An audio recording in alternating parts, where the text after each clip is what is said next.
Hello students, आज हम आपको तुलसीदास जी द्वारा रचित धनुष भंग शीर्षक की व्याख्या बताने जा रहे हैं। इससे पहले भी मैंने धनुष भंग शीर्षक के शुरुआत का जो प्रसंग था उसका वर्णन आपके समक्ष बताया है, समझ में आ गया होगा।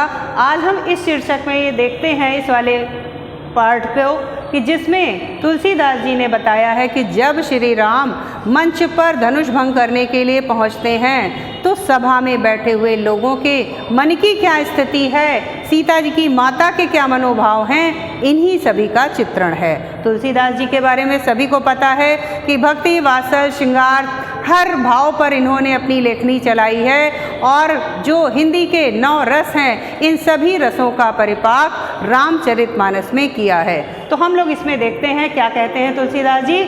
सखी सब कौतुक देख निहारे, जेऊ कहावत हेतु हमारे। सीता जी की माता के मनोभावों का चित्रण है कि वो अपनी सखी से कह रही हैं कि हे सखी, इस सभा में बैठे हुए लोग ये विचित्र विचित्र दृश्य देख रहे हैं कि ये किशोर बालक आया है इस धनुष को भंग करने के लिए, तो ये कौतुक, ये विचित्रता सब लोग देख रहे हैं। जेऊ कहावत हेतु हमारे, ये सब यहाँ पे सभा में बैठे हुए लोग, मंत्रीगण, राजा, सभी लोग हितैषी हैं, मुनिगण, सब लोग देख रहे हैं कि ये एक बालक इस धनुष को भंग करने आया है। जेऊ कहावत हेतु हमारे, ये सब हमारे हितैषी कहलाते हैं, लेकिन कोई इस बालक को मना नहीं कर रहा है।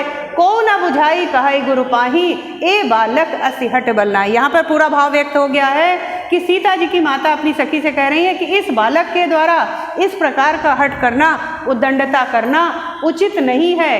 को न बुझाई, बुझाई माने समझाना, कोई इस बालक को समझा बुझा भी नहीं रहा है। कहे गुरु पाही, कोई गुरु भी कुछ नहीं कह रहे हैं, ना गुरु से कोई शिकायत कर रहा है। तो इस तरह से ये बालक इस धनुष को भंग करने के लिए मंच पर आ रहा है। ऐसा देखकर सीता जी की माता का हृदय बहुत व्यथित हो रहा है, करुणा से भर रहा है। रावण बाण छुआ नहीं चापा, हारे सकल भूप करि दापा। कह रही हैं कि रावण, बाणासुर जैसे बड़े बड़े राजा, महाप्रतापी राजा आए और चापा माने धनुष को हिला भी नहीं पाए, छू भी नहीं सके, उसको तोड़ना तो बहुत दूर की बात है। हारे सकल भूप करि दापा, सारे राजा लोग पराजित होकर चले गए। दापा माने अहंकार, उनका सारा घमंड नष्ट हो गया। भूप माने राजा, सारे राजाओं का अहंकार नष्ट हो गया। कोई धनुष को हिला भी नहीं पाया, तो क्या ये किशोर बालक इस धनुष को तोड़ पाएगा? इस प्रकार की मनोव्यथा से वो परेशान हो रही हैं और अपने विचारों को अपनी सखी से व्यक्त कह रही हैं। सो धनु राजकुंवर कर देही, बाल मराल के मंदर लेही। कह रही है उस धनुष को, सो धनु, उस धनुष को इस राजकुमार के हाथों में दे रहे हैं, कर माने हाथ, क्या ये धनुष को तोड़ पाएगा? क्या इसको संभाल पाएगा? बाल माने बच्चा, मराल माने हंस।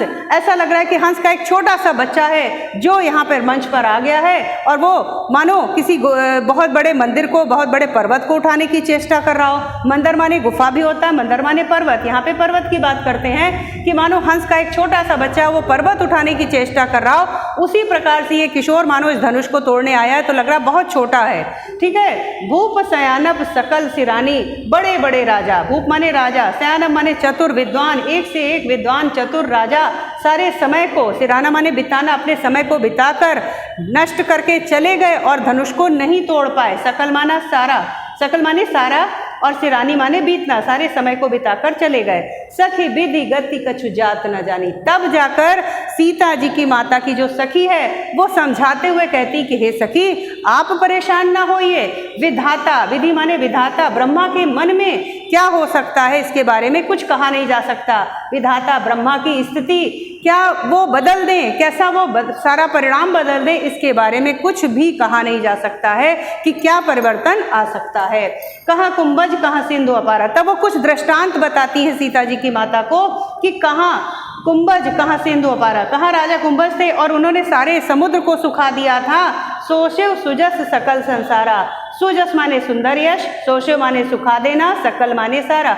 सारा संसार इस सुंदर यश को जानता है कि राजा कुंभज ने सारे सिंधु को, सारे सागर को सुखा दिया था, अर्थात माना जाता है पी लिया था।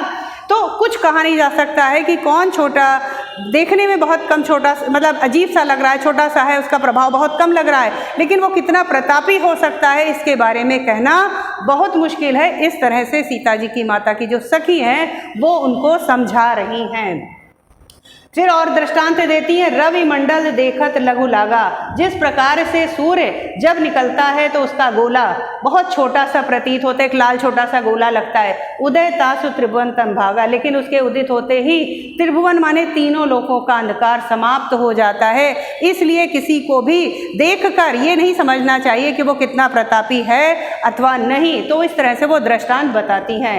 फिर उसी बात को यहाँ पर कहा है कि मंत्र परम लघु जासु बस विधि हरिहर सुर सर्व महामत गजराज कहूँ बसकर अंकुश खर्व। क्या कहा है कि हे सखी, एक छोटा सा मंत्र है ओम का, जिस नाम के आगे वो मंत्र लगा दिया जाता है उससे हम उस देवता को अपने वश में कर सकते हैं, अर्थात उनको प्रसन्न कर सकते हैं। कि छोटा सा मंत्र है ओम का, सबसे छोटा मंत्र, और अगर हम उसे ब्रह्मा के साथ में लगा दें तो भी उनको हम प्रसन्न कर सकते हैं। हरि माने विष्णु, हर माने शंकर। हम अगर कहते हैं ओम ब्रह्माय नमः, ओम शंकराय नमः, ओम विष्णुआय नमः, तो हम उन देवताओं को प्रसन्न कर सकते हैं। सुर माने देवता, सर्व माने सभी देवताओं को ओम के उच्चारण के साथ उनका नाम लेने से हम प्रसन्न कर सकते हैं। इसलिए किसी भी छोटी वस्तु को कम आंकना मुश्किल है। महामत गजराज कहूँ बसकर अंकुश कर, महामत वाला जो हाथी होता है उसको भी वश में करने के लिए एक छोटा सा कर्ब माने भाला, छोटे से भाले के द्वारा उसको हम वश में कर सकते हैं। तो इस तरह से सीता जी की जो माता की सखी हैं वो समझाते हुए कहती हैं कि इसलिए मन में आप गलत विचार मत लाइए,